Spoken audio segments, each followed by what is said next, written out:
Okay, we're going to look at some fairly straightforward trig equations.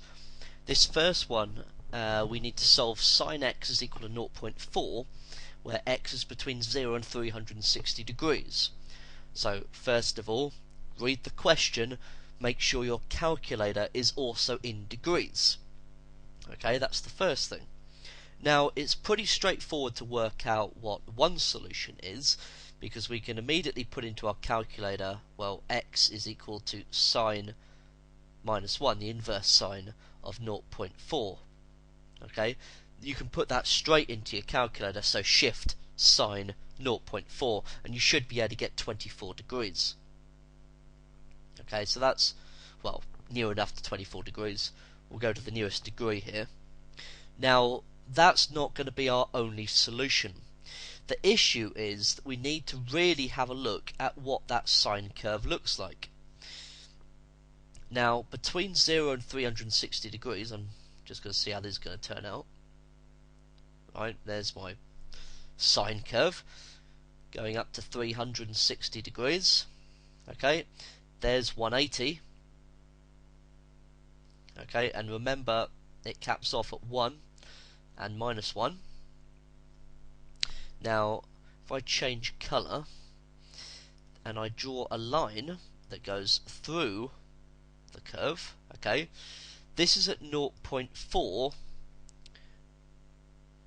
on my axis, okay, 0.4. So here is my one solution at 24 degrees, and the other is here. Okay, so if this distance is 24 degrees, then this distance is also 24 degrees. So another solution is 180 take away 24. Okay, which is 156 degrees. Okay, and that is my second solution. Now you can see that the line does not cross the curve at any other point, okay, between 0 and 360, so there are only the two solutions. So that's really how you work with a question like this. You really need to know what the sine curve looks like and how it uses this symmetry. Okay, it's like, oh, that did not go well, let me do that with a straight line. Okay, it's got this symmetry to the curve, okay, that you need to be aware of. Now let's have a look at a cos question. So now we're looking at cos x is 0.4. We're still between 0 and 360 degrees. So we can automatically go straight to the calculator and say, well, x is the inverse cos of 0.4. Remember, we're still in degrees mode. Okay, now if I do that, I get 66 degrees to the nearest degree. Now that is not our only solution. Let's have a look at the cos curve this time. Okay, so that is the one that starts at 1, goes down, back up, and ends there. Okay, and there is 360 degrees. Okay, here's 0. It goes between 1 and minus 1 again. Okay, and I'm going to draw on the line for 0.4, which is about there. Runs through the graph.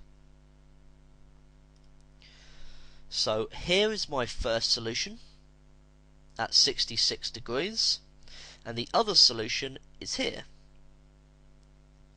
So noticing the symmetry of the cos graph, okay, so it's like a line of symmetry through that point, okay, that means that this distance of 66 degrees is the same as this distance of 66 degrees.